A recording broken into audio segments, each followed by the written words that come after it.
दरम्यान एक महत्त्वाची बातमी, एप्स्टीनला न्यूयॉर्क तुरुंगात मारलं गेलं असं सुनील माने म्हणालेत। महाराष्ट्राचा एप्स्टीन अशोक खरातचं नेमकं काय होणार असा प्रश्न त्यांनी उपस्थित केलाय। आपण पाहतोय की जेव्हापासून या कॅप्टन खरातचं प्रकरण समोर आलंय त्यानुसार जे काही फोटो व्हिडिओ समोर आले त्यानुसार अनेकांनी याला एप्स्टीन खरात असं नाव दिलेलं आहे आणि त्यामुळेच आता सुनील मानेंचा हा एक महत्त्वाचा प्रश्न, त्यांचं महत्त्वाचं विधान समोर आलंय। महाराष्ट्राचा एप्स्टीन अशोक खरातचं काय होणार असा प्रश्न विचारताना त्यांनी म्हटलंय की एप्स्टीनला न्यूयॉर्कच्या तुरुंगात मारलं गेलं होतं, एक सूचक विधान सुनील मानेंचं। घातलेल्या एप्स्टीन फाईलचा प्रमुख एप्स्टीन याला अटक करण्यात आली होती आणि तुरुंगात त्याचा संशयास्पद मृत्यू झाला।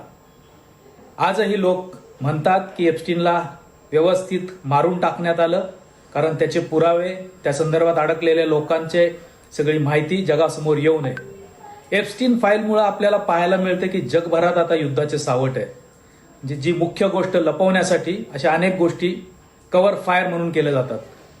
महाराष्ट्राचा एप्स्टीन हा भोंदू बाबा अशोक खरात हाही अनेक हाय प्रोफाईल लोकांच्यामुळं आणि त्यांच्या संदर्भातले जे काही सगळे आर्थिक व्यवहार आहेत, जादूटोणा आहे, वेगवेगळ्या गोष्टी आहेत, त्यामुळे तो अडचणीत सापडलाय। बाकीचे लोकही अडचणीत सापडतील अशी परिस्थिती आहे। माझी महाराष्ट्र शासनाला, पोलिसांना आणि प्रामुख्याने मुख्यमंत्री देवेंद्र फडणवीस साहेबांना एक विनंती आहे, जोपर्यंत या गोष्टीचा सोक्षमोक्ष लागत नाही, शेवटपर्यंत तपास व्यवस्थित होत नाही, त्यामुळे याच्यात हे सगळ्या ज्या गोष्टी बाहेर येत नाहीत, तोपर्यंत या महाराष्ट्राचा एप्स्टीन भोंदू बाबा अशोक खरात याच्या या सगळ्या गोष्टींची काळजी घेऊन तपास व्यवस्थित केला पाहिजे। अचानक त्याचा मृत्यू झाल्याची बातमी आम्हाला ऐकायला मिळू नये।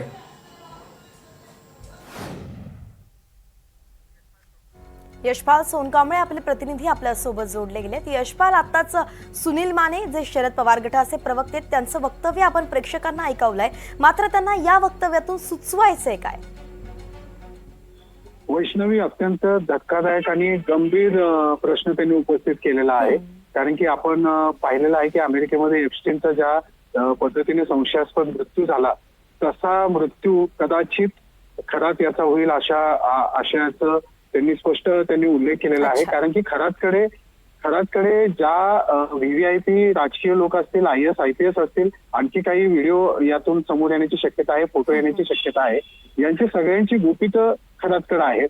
खरातकडे अश्लील व्हिडिओ आहेत, त्यामध्ये नेमके कोण कोण आहेत, त्यामुळे त्याच्या जीवाला धोका निर्माण झालेला आहे। कॅप्टन खरातचा संशयास्पद मृत्यू होऊ शकतो, एन्काउंटर होऊ शकतो, किंवा अशा पद्धतीचा आरोप खरं तर शरद पवार गटाकडून राष्ट्रवादी काँग्रेसचे जे प्रदेश प्रवक्ते आहेत त्यांनी अत्यंत गंभीर असा आरोप केलेला आहे। त्यामुळे त्यांना जे सुचवायचं आहे ते एकूणच खरात याच्या जीविताला धोका आहे आणि खरातकडे ज्या काही अति महत्वाच्या व्यक्तींचे व्हिडिओ असतील किंवा काही गुपित असतील किंवा काही बेनामी संपत्ती सुद्धा असण्याची शक्यता आहे। तर एकूणच या तपासामध्ये पारदर्शकता असावी किंवा त्यामध्ये काळजीपूर्वक सगळे पुरावे संवर्धन केलं जावं, ते कुठेही नष्ट होणार नाही याची दक्षता घ्यावी असं त्यांना सुचवायचं। वैष्णवी, अच्छा, धन्यवाद यशपाल। अगदी सविस्तर आपण सांगितलंय की नेमकं सुनील माने यांचं काय म्हणणं आहे आणि त्यांना कशाची भीती वाटते।